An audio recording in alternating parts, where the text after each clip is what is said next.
कहानी नीरू की है। पंजाब की नीरू की शादी दिल्ली के राहुल से होती है। दिल्ली कितना बड़ा शहर है ना, लेकिन आप लोगों का घर तो बहुत छोटा है। हमारे पंजाब में तो ये बड़े बड़े घर होते हैं कि मजा ही आ जाता है। कोई बात नहीं नीरू, मैं भी तुम्हारे लिए बहुत बड़ा मकान बनाऊंगा बहुत जल्दी। नीरू के पिता जहाँ पंजाब के जाने माने व्यापारी थे, वहीं उसका पति राहुल दिल्ली में एक सिंपल नौकरी करता था।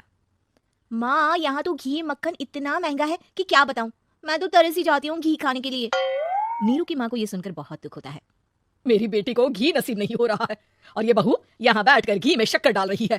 देख वनिता, मैं साफ कह रही हूँ, इस घर में जितना घी आएगा उतना ही मेरी बेटी के घर दिल्ली भी जाएगा।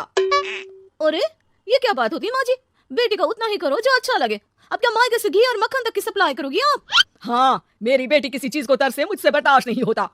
अब क्या था, नीरू के मायके में 2 किलो घी आता तो 2 किलो दिल्ली जाता नीरू के पास। एक दिन, माँ बड़ी गर्मी पड़ती है दिल्ली में, इस घर में तो एक ही एसी है और वो भी ड्राइंग रूम में। सारा परिवार एक ही कमरे में सोता है। हाँ बेटा, वो तो हर घर की कहानी है, यहाँ भी एक ही एसी है। अरे बिल इतना आता है कि क्या बोलूं।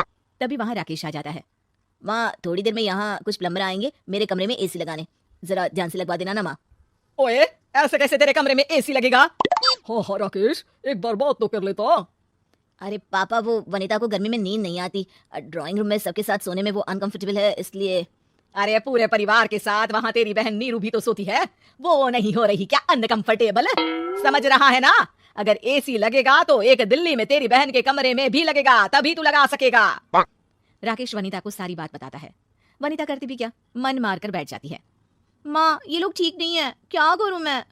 अरे बेटी, यहाँ आ जा, तू यहाँ आकर रह ले। अरे छोड़ दे ऐसे पति को। कैसे छोड़ दूं माँ? समाज क्या कहेगा, लोग क्या कहेंगे? वैसे भी मेरा एक बेटा है मयंक। अरे हटा बेटा, तेरी उम्र ही क्या है, इतनी परेशान रहेगी तो काम कैसे चलेगा। खैर, बात आई गई हो जाती है। माँ को लगता है कि नीरू ठीक है, तो वहीं नीरू के मन में एक ही लाइन चल रही होती है, यहाँ आ जा। माँ ने तो बोल ही दिया है कि यहाँ आ जा, बस मयंक थोड़ा सा बड़ा हो जाए, इन गरीबों को छोड़कर मैं वापस माँ के पास ही चली जाऊंगी। वो इसी सोच में बाजार में चल रही थी कि मैम, आपका दुपट्टा जमीन को छू रहा है। नीरू जैसे ही उस लड़के की तरफ देखती है, देखती ही रह जाती है। हाय रे, कितना सुंदर लड़का है ये। अब क्या हुआ? मैंने कहा आपका दुपट्टा। तो खुद ही उठाकर दे दो ना। लड़का समझ जाता है कि नीरू उस पर फिदा हो चुकी है।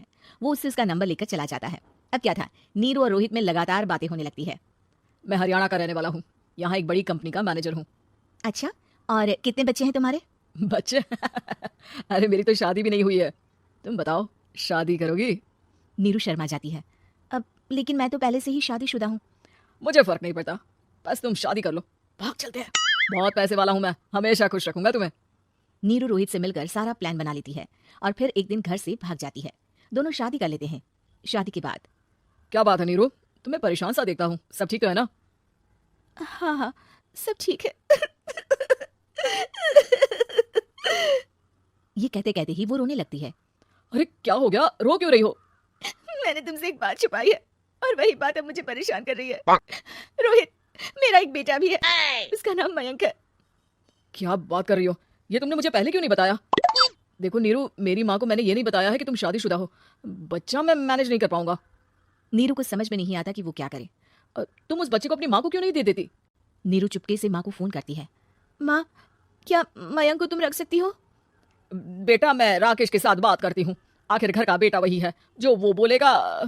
वैसे भी बेटा, तूने जो किया है ना, उसके बाद से पूरा घर तेरी बुराई कर रहा है। मैं भी अब किसी से तेरे लिए लड़ नहीं सकती।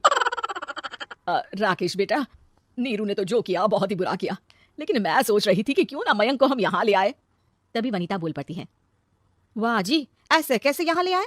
यहाँ क्या भंडारा भरा है? और जिस बच्चे की माँ ने नहीं सोचा, उसके लिए हम क्यों सोचे? नीरू को एक बार तो अपने बच्चे के बारे में सोचना चाहिए था ना। अरे लेकिन तेरे पास भी तो लड़का नहीं है ना वनिता। माँ, वनिता ठीक बोल रही है, कल को वो बड़ा होकर इसी घर का हिस्सा मांगेगा तो हम क्या करेंगे? माँ कहती भी तो क्या, वो चुप रह जाती है। वहीं नीरू का पहला पति कहता है। माँ, अगर आज भी वो वापस आ जाए तो मैं उसे माफ कर दूंगा। बेटा, गरीबी चीज ही ऐसी है, क्या करेगा? तू तो अब मयंक का सोच, वो बेचारा तो बिना माँ का हो गया। मयंक की खातिर तू दूसरी शादी कर ले बेटा। लोगों के लाख समझाने के बाद नीरू के पहले पति की शादी रिद्धि से हो जाती है, जिसके पहले पति से 2 बच्चे होते हैं। देखो जी, मैंने शादी सिर्फ बच्चे के खातिर की है। मैंने भी शादी सिर्फ बच्चों के खातिर की है। वहीं नीरू के दूसरे पति के मन में ये बात घर कर जाती है कि नीरू एक मासूम बच्चे को उसके खातिर छोड़ कर आई है। अब देखो नीरू, मुझे लगता है कि जो औरत अपनी कोख का बच्चा छोड़ सकती है, वो तो कुछ भी कर सकती है।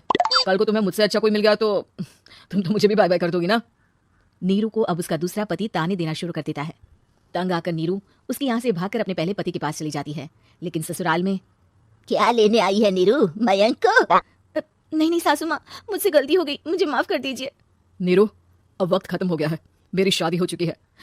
तो छोड़ दो ना उसे, हमारा बच्चा है। मैं आपको अपनी माँ नहीं मानता, मेरी नहीं माँ तो बात अच्छी है। नीरू मयंक की बात सुनकर समझ जाती है कि उसके पास अब ना आसमान रहा ना ही जमीन।